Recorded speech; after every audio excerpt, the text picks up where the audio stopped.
نفسي لعيبه الاهلي يسمعوا معايا الفيديو ده ويقولوا لي هم احساسهم ايه بعد ما بيسمعوا الكلام ده عنهم. هل مش من الوارد ان الاهلي يفوز على الزمالك؟ لا مش وارد. ليه؟ انا بقول لك كده. ليه؟ مش وارد. ليه؟ الزمالك في حالته المعنويه دي وفي وضعه ده هيتغلب من الاهلي ازاي؟ اقول لك على حاجه، العالم الغلطه فين؟ صعب. انا واحد من الناس ممكن تعجبني جدا الفيديوهات دي كلها في حياتي عامه يعني، وممكن اخد الفيديوهات زي كده تبقى حافز بالنسبه لي اللي انا اوافي الاشخاص دول انا ابقى مين. ده بالظبط اللي مطلوب من لعيبه الاهلي. انت تنزل في الملعب تموت نفسك، عندك 4 ماتشات يا معلم منهم ماتش الزمالك. انا نفسي بقى السيناريو اللي بالنسبه لي يبقى احسن سيناريو اللي انت تكسب الماتشات دول، وماتش الزمالك ده بالذات ان انت تعمل ماتش عليه عالي. بالك انت لو لعبت الاربع ماتشات بروح اللي احنا عارفينها بتاعت اللعيبه بتاعت النادي الاهلي وكسبتهم وخسرنا الدوري، احنا ما عندناش اي مشكله. اهم حاجه اللي احنا نخش افريقيا. كده كده الموسم ده احنا كنا عارفين ان احنا مش احسن حاجه فيه، ولو خدنا منه بطولتين يبقى كتر خير الدنيا. ما تنساش ان انت كان عندك بطوله السوبر ودي اللي بديت بيها الموسم،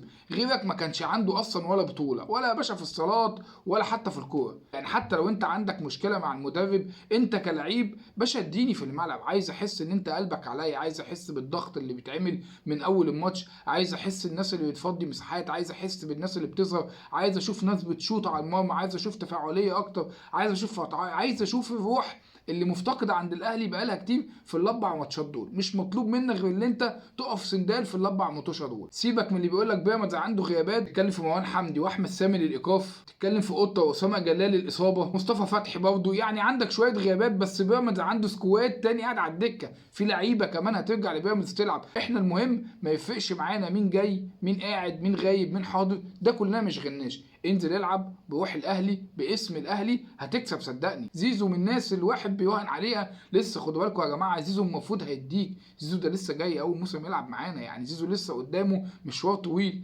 ناس من اللي الواحد حاطط عليهم امل كبير انه يفوق ويفوق معاه الفرقه، غير طبعا تريزيجيه وغير. بس ده واحد من الناس اللي انا نفسه بقى يثبت للناس دي كلها قد ايه هو صفقه مفيده للاهلي، قد ايه ان هو قلبه على الفريق، قد ايه ان هو جدير انه يلعب في النادي الاهلي. كل اللعيبه دي احنا محتاجين منها انها تفوق في التلات 4 ماتشات الجايين دول. مفيش اعذار، ما عندكش حجج، ما عندكش اي حاجه، قدامك 4 ماتشات تقف سندال تلعب راجل ناخد البطوله.